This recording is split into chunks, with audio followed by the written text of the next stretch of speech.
بسم اللہ الرحمن الرحیم۔ سامعین اکرام، آپ سن رہے ہیں عمران سیریز کا اردو ناول انکانا، جس کے مصنف ہیں مظہر کلیم ایم اے، اور یہ اس سلسلے کی قسط نمبر 7 ہے۔ مجھے امید ہے آپ کو میری یہ کاوش پسند آ رہی ہوگی۔ آپ نے اگر ابھی تک میرا چینل کہانی گھر سبسکرائب نہیں کیا تو ابھی میرے چینل کو سبسکرائب کر کے بیل نوٹیفیکیشن آن کر دیجئے، تاکہ آنے والی ہر نئی کہانی کی اطلاع بر وقت آپ تک پہنچ سکے۔ ان جنگلیوں میں سے ایک نے گولڈ مین کا سر علیحدہ کیا اور اسے نیزے پر پرو کر ناچتا ہوا دور بیٹھے سردار کی طرف بڑھنے لگا۔ سردار دو افریقی عورتوں کے ساتھ چبوترے پر بیٹھا ہوا تھا۔ اس کے گلے میں کھوپڑیوں کا ہار تھا۔ اس افریقی نے سردار کے پاس جا کر گولڈ مین کا سر نیزے سے اتارا اور پھر اسے سردار کے سامنے ڈال دیا۔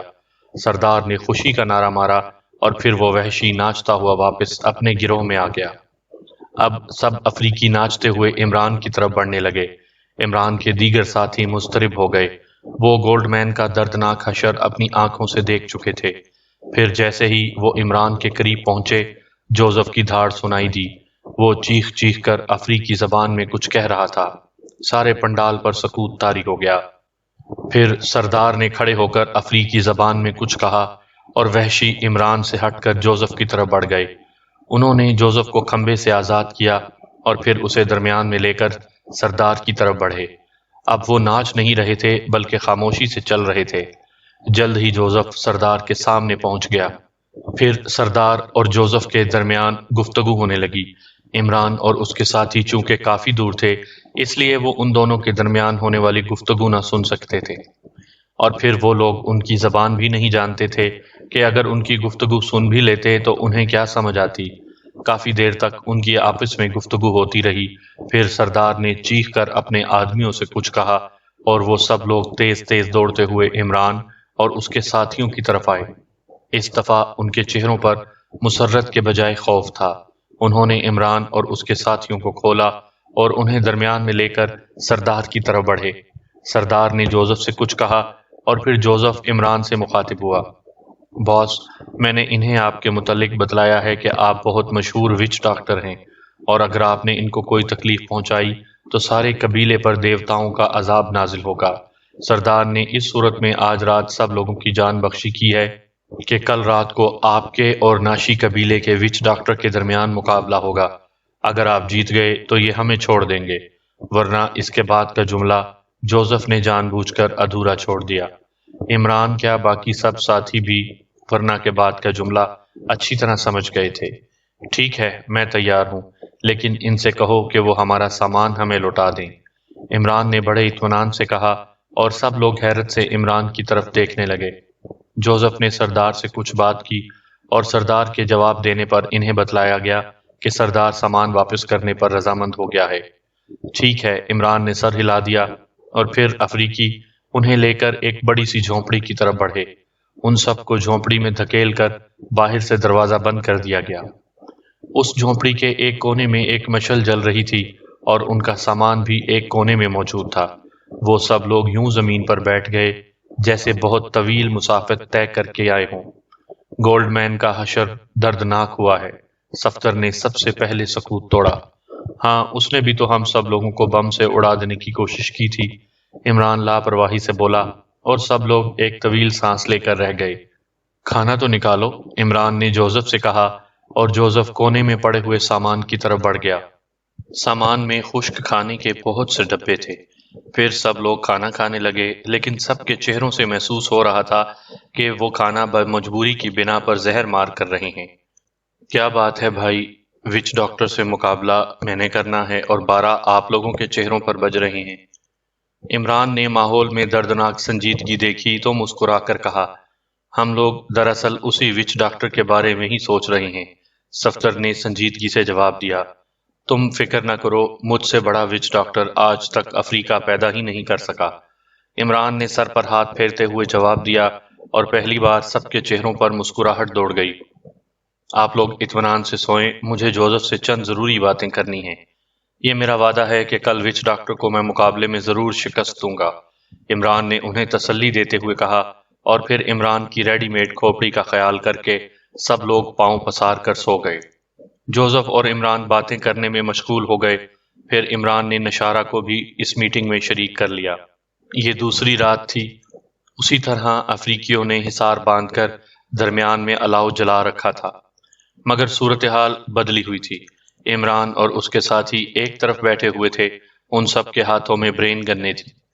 وحشی چونکہ ان برین گنوں کے متعلق کچھ نہیں جانتے تھے، اس لیے انہوں نے کوئی اعتراض نہیں کیا تھا۔ میدان کے درمیان میں عمران خالی ہاتھ کھڑا تھا، جوزف بھی اس کے قریب موجود تھا۔ اس وقت جوزف ترجمان کے فرائض انجام دے رہا تھا۔ عمران کی ٹیم کے ہر آدمی کا دل آنے والے وقت کے لیے دھڑک رہا تھا، لیکن عمران یوں حشاش بشاش دکھائی دے رہا تھا جیسے وہ کسی سرکس میں تماشا دیکھنے کے لیے کھڑا ہو۔ پھر افریقیوں نے مل کر ایک زوردار نعرہ مارا اور کونے سے ایک بوڑھا سا آدمی میدان میں داخل ہوا۔ وہ خاصا ضعیف العمر تھا، مگر اس کی کمر جھکی ہوئی نہیں تھی۔ وہ بڑی عجیب سی چال چلتا ہوا عمران کی طرف بڑھا۔ سب لوگوں کی نگاہیں اس بوڑھے پر جمی ہوئی تھیں۔ یہی بوڑھا دراصل اس قبیلے کا وچ ڈاکٹر تھا۔ اس کی جادوگری سے قبیلے کا ہر آدمی لرزائے بر اندام رہتا تھا۔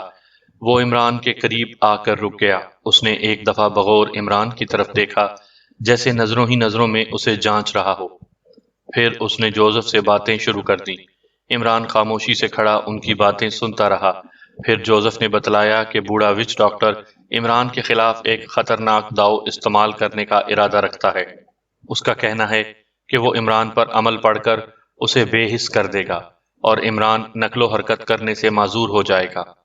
ٹھیک ہے، کرنے دو اسے۔ میں سمجھتا ہوں کہ بوڑھا ہیپناٹزم کا ماہر ہے، اس کی نظروں میں مقناطیسی قوت ہے، مگر اسے معلوم ہو جائے گا کہ عمران کیا ہے۔ عمران نے بڑی سنجیدگی سے کہا، اور پھر جوزف نے بوڑھے سے کچھ کہا اور درمیان سے ہٹ گیا۔ اب وہ بوڑھا اور عمران ایک دوسرے کے مقابل تھے۔ پورے پنڈال پر موت کا سکوت طاری تھا۔ ہر شخص کی نظریں ان دونوں پر جمی ہوئی تھیں۔ بوڑھے نے عمران کی آنکھوں میں آنکھیں ڈال دیں۔ عمران بھی بوڑھے کی آنکھوں میں دیکھنے لگا، اور پھر عمران کو بوڑھے کی مقناطیسی قوت پر ایمان لے آنا پڑا۔ واقعی بوڑھے کی آنکھوں میں بے پناہ قوت تھی۔ اس کی تیز نظریں عمران کی کھوپڑی میں گھستی چلی جا رہی تھی، لیکن مقابلے میں بھی اس صدی کا عیار ترین آدمی عمران تھا۔ عمران نے اپنی پوری ذہنی قوت اپنی آنکھوں میں مرکوز کر لی، اور دوسرے لمحے اس نے دیکھا کہ بوڑھے کے سر نے ایک زوردار جھٹکا کھایا۔ عمران میں اعتماد بڑھ گیا کہ اب وہ اس خطرناک بوڑھے کو ضرور شکست دے دے گا۔ چنانچہ اس نے اس کی آنکھوں میں آنکھیں ڈال دیں۔ چند لمحوں تک ان دونوں کی ذہنی قوتوں کے درمیان کشمکش جاری رہی۔ پھر بوڑھے کی آنکھوں کی چمک مدھم پڑتی چلی گئی۔ وہ شکست کھا رہا تھا۔ چند لمحوں بعد عمران نے محسوس کیا کہ مقابل کی قوت مدافعت جواب دے گئی ہے۔ اب وہ عمران سے نظریں چرانے کی کوشش کر رہا تھا، مگر عمران اب اسے کس طرح اس بات کی اجازت دے سکتا تھا؟ عمران نے ساتھ ہی ٹیلی پیتھی سے کام لیا اور اس بوڑھے کے ذہن میں یہ بات راسخ کرنی شروع کر دی کہ وہ شکست تسلیم کر لے۔ چند لمحوں بعد عمران نے اپنے مقصد میں کامیابی حاصل کر لی۔ بوڑھے نے ایک زوردار جھٹکا کھایا اور پھر وہ چیختا ہوا زمین پر گر پڑا۔ وہ بری طرح ہاتھ پیر مار رہا تھا۔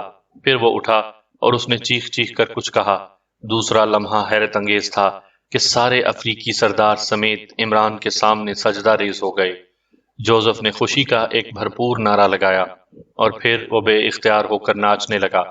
گڈ باس، تم عظیم ہو باس، تم نے افریقہ کے خطرناک ترین وچ ڈاکٹر کو شکست دے دی۔ جوزف خوشی سے چلا رہا تھا۔ پھر جوزف کے ساتھ ساتھ سارے افریقی بھی ناچنے لگے۔ وہ عمران کے گرد ناچ رہے تھے، اور عمران ان کے درمیان کھڑا معصومیت سے پلکیں جھپکا رہا تھا، جیسے یہ تماشا اس کی سمجھ سے باہر ہو۔ پھر اس نے بھی بچوں کی طرح تالیاں پیٹ پیٹ کر ناچنا شروع کر دیا۔ باقی ساتھیوں نے جب عمران کو یوں بے ڈھنگے سے ناچتے دیکھا تو ہنستے ہنستے ان کے پیٹ میں بل پڑ گئے، اور وحشیوں پر اس کا رد عمل برعکس ہوا۔ عمران کو یوں بے ڈھنگے پن سے ناچتے دیکھ کر وہ یکدم ساکت ہو گئے، اور پھر انہوں نے عمران سے دور ہونا شروع کر دیا۔ ان کے چہروں پر قدرے خوف کے آثار تھے۔ عمران نے اپنے ناچ کا یہ رد عمل دیکھا تو پھر حیرت سے کھڑا ہو گیا۔ باس، وہ آپ سے کسی اور شعبدہ کے خواہش مند ہیں، جوزف نے عمران کے کان میں کہا، اور عمران نے اثبات میں سر ہلا دیا۔ دوسرے لمحے اس نے ایک افریقی کو اپنی طرف آنے کا اشارہ کیا۔ یہ وحشی خاصے لہیم شہیم جسم کا مالک تھا۔ پہلے تو وہ عمران کے قریب آنے پر قدرے ہچکچایا، پھر نہ جانے کیا سوچ کر محتاط قدم اٹھاتا ہوا عمران کے قریب آ گیا۔ عمران ایک لمحے کے لیے بغور اس وحشی کو شکل دیکھتا رہا، جیسے بچہ کسی نئی چیز کو پہلی بار دیکھ رہا ہو۔ عمران کو اپنی طرف یوں گھورتے دیکھا تو وحشی بری طرح خوف زدہ ہو گیا۔ عمران مسکرا دیا، پھر اس نے ہاتھ بڑھا کر اس وحشی کی ناک پکڑ لی۔ سارا مجمع بڑے تجسس سے یہ سب کچھ دیکھ رہا تھا۔ عمران کے ساتھی بھی حیران تھے کہ عمران کیا کرنا چاہتا ہے۔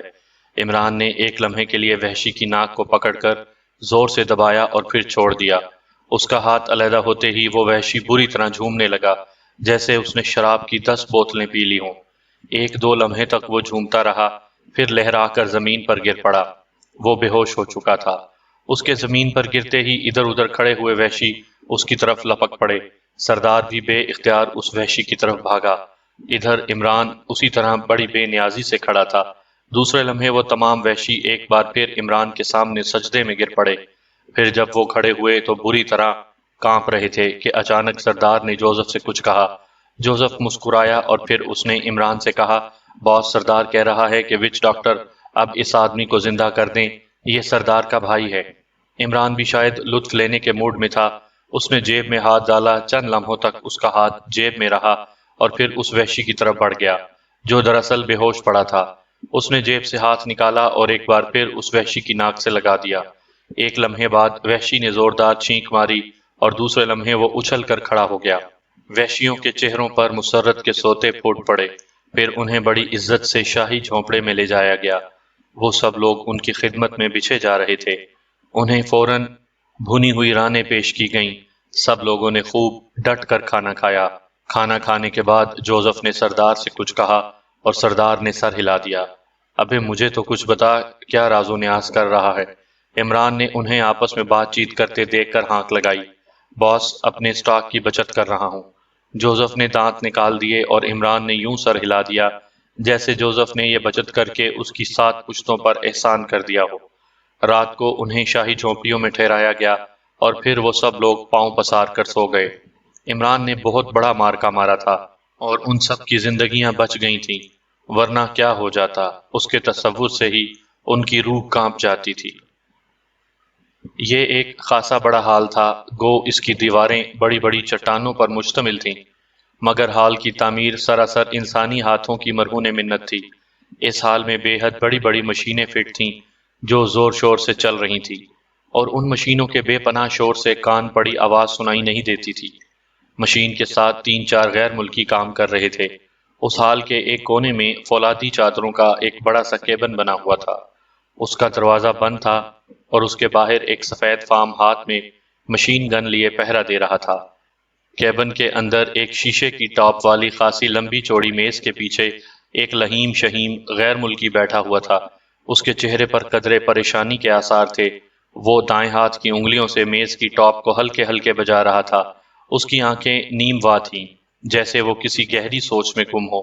پھر اچانک کمرے میں جل ترنگ سا بج اٹھا۔ وہ سفید فام چونک اٹھا۔ اس نے ایک سائیڈ میں پڑی ہوئی ایک بڑی سی مشین کا ایک بٹن دبا دیا۔ Hello 011 from point 66 speaking, over. دوسری طرف سے ایک آواز گونجی، یس ڈاپکر speaking from this end, over. اس غیر ملکی نے کرخت لہجے میں کہا، باس، وہ غیر ملکی جاسوس اس وقت ناشی قبیلے میں موجود ہیں۔ اس کا انچارج، جس کا نام ہمیں عمران بتلایا گیا ہے، اس نے قبیلے کے وچ ڈاکٹر کو شکست دے کر سارے قبیلے پر اپنی مافوق الفطرت قوتوں کا روب جما لیا ہے۔ اب انہیں دیوتا سمجھ کر پوجا جا رہا ہے، اوور۔ 011 نے رپورٹ دیتے ہوئے کہا۔ ناشی قبیلے کے وچ ڈاکٹر کو شکست دے کر؟ میں سمجھا نہیں، اوور، ڈابکر نے حیرت سے پوچھا، اور پھر 011 نے تمام تفصیل بتلائی۔ تم نے یہ سب کچھ کیسے معلوم کیا، اوور؟ ڈابکر نے پوچھا۔ باس، ٹانگانی کا ہیڈ کوارٹر سے رپورٹ ملتے ہی میں نے اس قبیلے میں موجود اپنے خاص آدمی سے رابطہ قائم کیا اور پھر مجھے تمام تفصیلات معلوم ہوئیں، اوور۔ 011 نے بتلایا۔ اس کا مطلب ہے یہ عمران اور اس کے ساتھی واقعی خطرناک ہیں، ڈابکر نے سوچنے والے انداز میں کہا۔ جی ہاں، معلوم تو ایسا ہی ہوتا ہے، اوور۔ 011 نے مودبانہ لہجے میں جواب دیا۔ اس وقت وہ لوگ کہاں ہیں، اوور؟ ڈابکر نے پوچھا۔ باس، اس وقت وہ تمام لوگ شاہی جھونپڑے میں موجود ہیں، اوور۔ 011 نے جواب دیا۔ ٹھیک ہے 011، ان پر MM3 آزماؤ، اوور۔ ڈاپکر نے فیصلہ کن لہجے میں کہا۔ بہتر جناب، میں ابھی انتظامات کرتا ہوں، اوور۔ 011 نے جواب دیا۔ نتائج کی مجھے فوراً رپورٹ دینا، میں اسپیشل روم میں موجود رہوں گا، اوور۔ ڈاپکر نے جواب دیا۔ بہتر سر، امید ہے MM3 کے نتائج ان کے لیے خوفناک ہی ثابت ہوں گے، اوور۔ 011 کے نتیجے میں قدر مسرت کا عنصر بھی شامل تھا، جیسے وہ MM3 کے استعمال کی اجازت ملنے پر خوشی محسوس کر رہا ہو، اوور اینڈ آل، ڈاپکر نے کہا اور پھر ٹرانسمیٹر آف کر دیا۔ ناشی قبیلے سے تقریباً 5 کلومیٹر دور جنگل میں گھنے درختوں کے درمیان ایک کٹیا سی موجود تھی۔ اس وقت اس کٹیا میں بڑی تیزی سے نقل و حرکت کی جا رہی تھی۔ 2-3 آدمی جو سیاہ فام ہی تھے ایک بڑی سی مشین کو کٹیا سے باہر نکال رہے تھے۔ کٹیا کے فرش کا حصہ خلا کی صورت میں تھا۔ مشین جلد ہی کٹیا سے باہر لائی گئی اور پھر اسے ایک مخصوص جگہ پر فٹ کر دیا گیا۔ یہ ایک کافی بڑی مشین تھی، اس کے ساتھ ساتھ موٹے موٹے تار منسلک تھے جو کٹیا کے اندر جا کر اس خلا میں نیچے تک اتر گئے تھے۔ مشین کی ہیئت کرین کی سی تھی۔ پھر ایک سیاہ فام جو ان کا انچارج معلوم ہوتا تھا، اس نے مشین کے چند ڈائل سیٹ کیے اور انہیں سیٹ کرنے کے بعد اس نے ایک بٹن دبا دیا۔ مشین کو ایک جھٹکا سا لگا، پھر اس میں سے گھرر گھرر کی آوازیں نکلنی شروع ہو گئیں۔ باس، میرا خیال ہے آپریشن شروع کیا جائے، ایک سیاہ فام نے اسی آدمی سے مخاطب ہو کر کہا جس نے مشین سٹارٹ کی تھی۔ ہاں، باس نے جواب دیا اور پھر وہ کٹیا کے اندر چلا گیا۔ چند لمحوں بعد مشین کی گھرر گھرر میں اچانک تیزی آ گئی۔ اب مشین پر مختلف بلب جلنے بجھنے لگے۔ باس، جو غور سے مشین کو دیکھ رہا تھا، اس نے مشین کا ایک بٹن دبایا۔ گھرر گھرر کی آوازوں میں تیزی آتی چلی گئی۔ پھر اچانک مشین کی سائیڈ سے ایک چمکیلا راڈ نکلا اور انتہائی تیزی سے اونچا ہوتا چلا گیا۔ جلد ہی وہ کافی بلندی تک جا کر رک گیا۔ پھر اس راڈ کے اوپر سرے پر سے نیلے رنگ کے شعلے سے نکلنے لگے، پھر شعلے سرخ ہوتے چلے گئے اور چند لمحوں بعد ایک ہلکا سا دھماکہ ہوا اور ایک بڑا سا شعلہ بلبلے کی طرح اوپر اٹھتا چلا گیا۔ اب تو ان شعلوں کے بلبلوں کا سلسلہ سا بن گیا۔ وہ اوپر اٹھتے اور پھر ان کا رخ مڑ جاتا، جلد ہی نظروں سے غائب ہو جاتے۔ تقریباً 5 منٹ تک یہ شعلے اٹھتے رہے، پھر باس نے مشین کا بٹن آف کر دیا۔ راڈ کے سرے سے شعلے غائب ہو گئے، مشین کی گھرر گھرر بھی ختم ہو گئی، راڈ سمٹتا ہوا مشین میں گم ہونے لگا۔ پھر باس نے ایک اور بٹن بند کیا۔ اب مشین بے جان ہو چکی تھی۔ اسے تہ خانے میں لے آؤ، میں ٹرانسمیٹر پر رپورٹ لیتا ہوں، باس نے کھڑے ہوئے سیاہ فاموں سے کہا اور پھر مشین کے پاس سے اٹھ کر کٹیا میں داخل ہو گیا۔ فرش کا وہ حصہ جو کھلا ہوا تھا، اس میں نیچے تک سیڑھیاں چلی گئی تھیں۔ سیڑھیوں کے ساتھ ساتھ ڈھلوان تھی، شاید مشین اوپر لانے کے لیے یہ انتظام کیا گیا تھا۔ وہ سیاہ فام سیڑھیاں اترتا چلا گیا، جلد ہی وہ ایک کافی بڑے ہال میں پہنچ گیا۔ اس ہال میں کئی اور مشینیں موجود تھیں۔ وہ تیز تیز قدم اٹھاتا ہوا ایک چھوٹی سی مشین کے پاس جا کر رک گیا۔ اس نے قریب پڑی ایک کرسی گھسیٹی اور پھر اس مشین کے سامنے رکھ کر بیٹھ گیا۔ اس نے اس ٹرانسمیٹر کی سائیڈ میں لگا ہوا ہیڈ فون اتارا اور اسے کانوں پر چڑھا لیا۔ پھر اس نے ٹرانسمیٹر کے مختلف بٹن دبانے شروع کر دیے۔ ٹرانسمیٹر میں زندگی کی لہر سی دوڑ گئی، ہلکی ہلکی زوں زوں کی آوازیں آنے لگیں۔ اس نے ایک بٹن دبایا اور پھر بولا، hello 011 from point 4 speaking, over. وہ بار بار یہ فقرہ دہراتا رہا، ہیلو 367 اسپیکنگ باس، اوور۔ دوسری طرف سے ایک آواز سنائی دی، رپورٹ 367 MM3 کے کیا نتائج رہے، اوور۔ نمبر 11 کے لہجے میں دبا دبا جوش تھا، باس کیا بتلاؤں، سارے قبیلے میں حشر مچا ہوا ہے، پورے قبیلے کی جھونپڑیوں میں آگ لگ چکی ہے، میں خود بھاگ کر ایک درخت پر آ چڑھا ہوں، اوور۔ دوسری طرف سے جواب ملا، مگر عمران اور اس کے ساتھیوں کا کیا بنا، اوور۔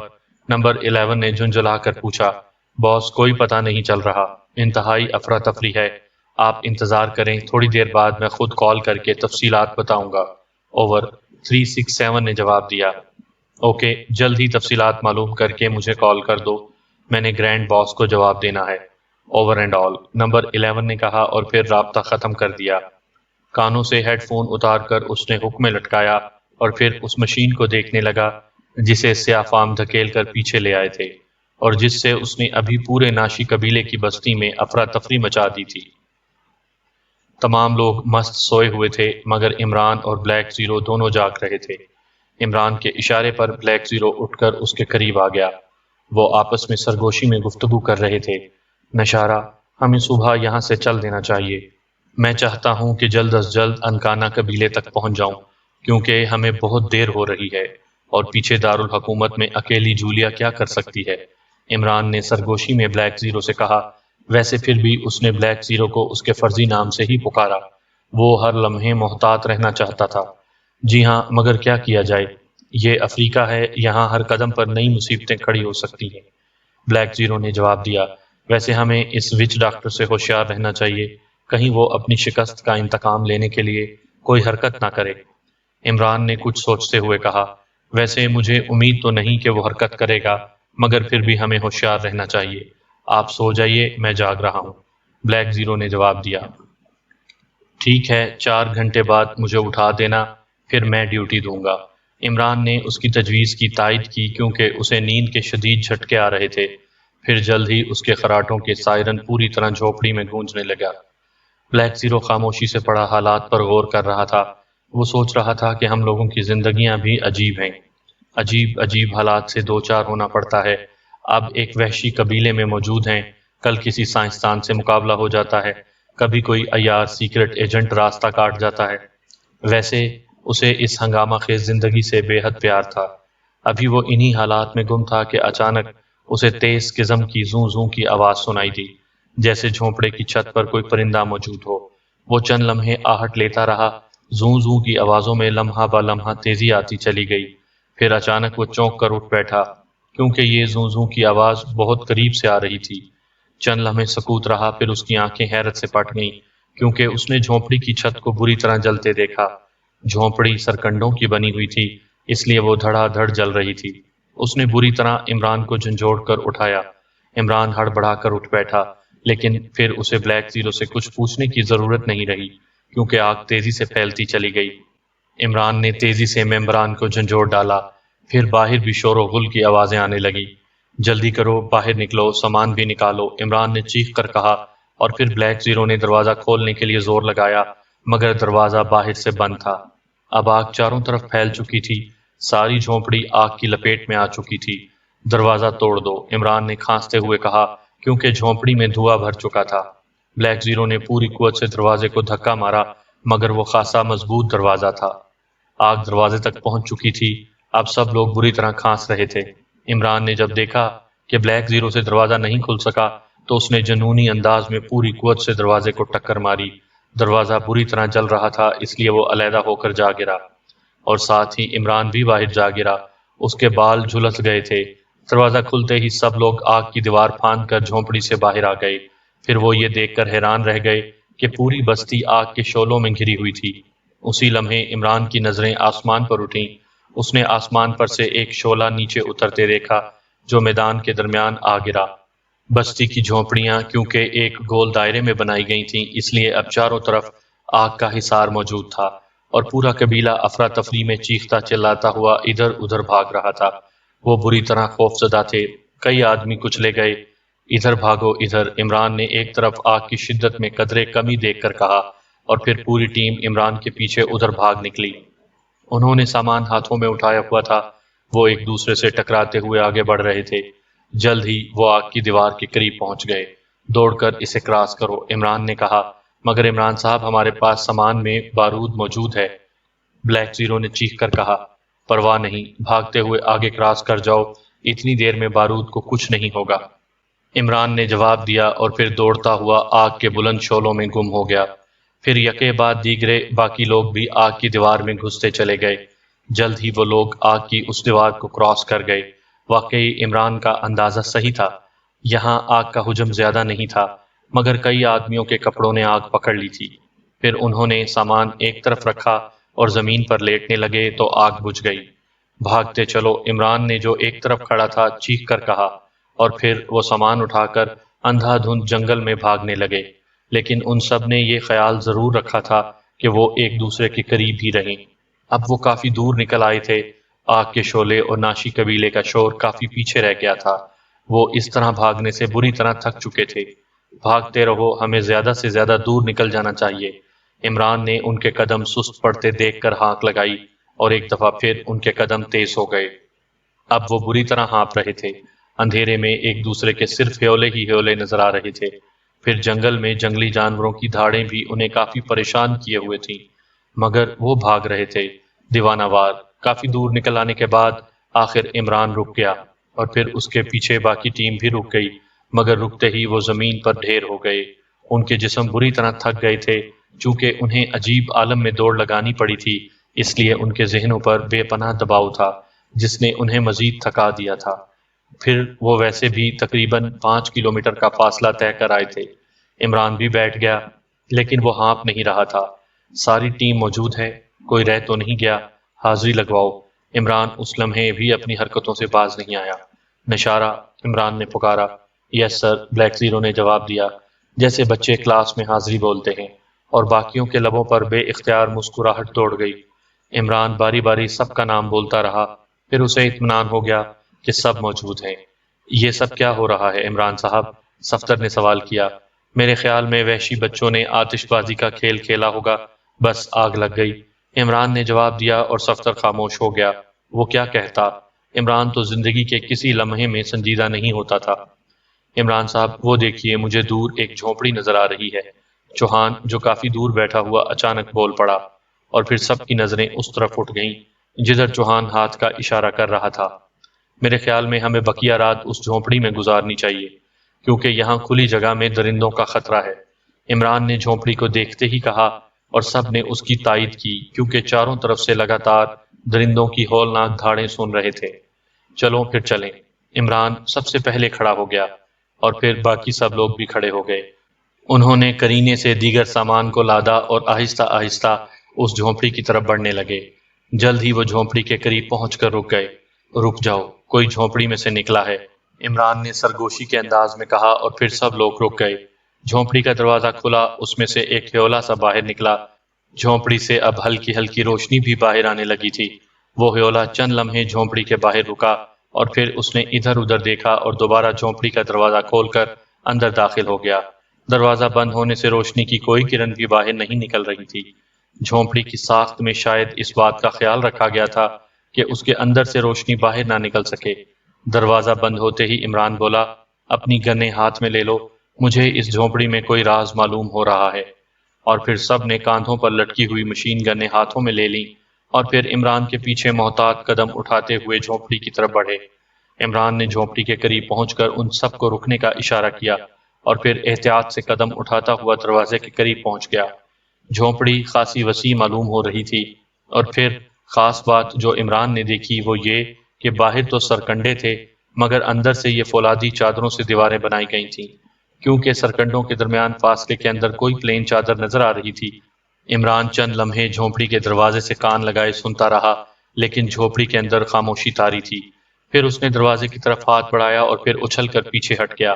دروازے کے قریب ہی کوئی کھٹکا ہوا، جیسے کوئی دروازہ کھولنے لگا ہو۔ عمران تیزی سے سائیڈ میں ہو گیا۔ دوسرے لمحے دروازہ کھلا، اور پھر ایک آدمی باہر نکلا۔ اس نے دروازہ بند کیا ہی تھا کہ عمران نے اچانک اس کی گردن دبوچ لی۔ وہ اچانک حملے سے گھبرا گیا۔ اس نے گردن چھڑانے کے لیے جدوجہد کی، مگر عمران کی گرفت سخت ہوتی چلی گئی۔ تھوڑی سی جدوجہد کے بعد وہ آدمی بے ہوش ہو چکا تھا۔ اسے گھسیٹ کر عمران نے ایک طرف لٹا دیا، اور پھر باقی ساتھیوں کو بڑھنے کا اشارہ کر کے اس نے دروازہ کھولا اور گن تانے اندر داخل ہو گیا۔ باقی ساتھی بھی ہاتھوں میں گنے لیے اندر داخل ہو گئے، مگر جھونپڑی قطعی خالی تھی۔ ایک کونے میں مشعل جل رہی تھی۔ عمران بڑی حیرت سے خالی جھونپڑی کو دیکھ رہا تھا۔ پھر وہ یہ دیکھ کر چونک پڑا کہ جھونپڑی کا فرش مٹی کے بجائے پتھر کی بڑی بڑی چٹانوں پر مشتمل تھا، اور شاید اسی فرش کو چھپانے کے لیے اس پر گھاس کی موٹی تہ بچھائی ہوئی تھی۔ عمران نے ادھر ادھر دیکھا، اور پھر وہ سوچ ہی رہا تھا کہ کیا کرے اور کیا نہ کرے کہ اسے جھونپڑی کی سائیڈ کا فرش اپنی جگہ سے ہٹتا ہوا محسوس ہوا۔ پتھر کی چٹان ایک طرف کھسکتی چلی جا رہی تھی۔ چند لمحے بعد وہ جگہ خالی ہو چکی تھی۔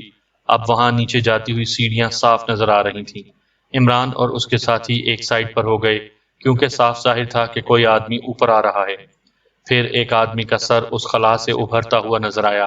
دوسرے لمحے وہ شخص اوپر آ گیا، مگر اس نے جیسے ہی عمران اور اس کے ساتھیوں کو دیکھا، ایک لمحے کے لیے حیرت سے گنگ کھڑا رہا، اور وہی لمحہ اس کے لیے خطرناک ثابت ہوا۔ عمران نے گن اس کی طرف تان دی۔ خاموشی سے ادھر چلے جاؤ، عمران سانپ کی طرح پھنکارا۔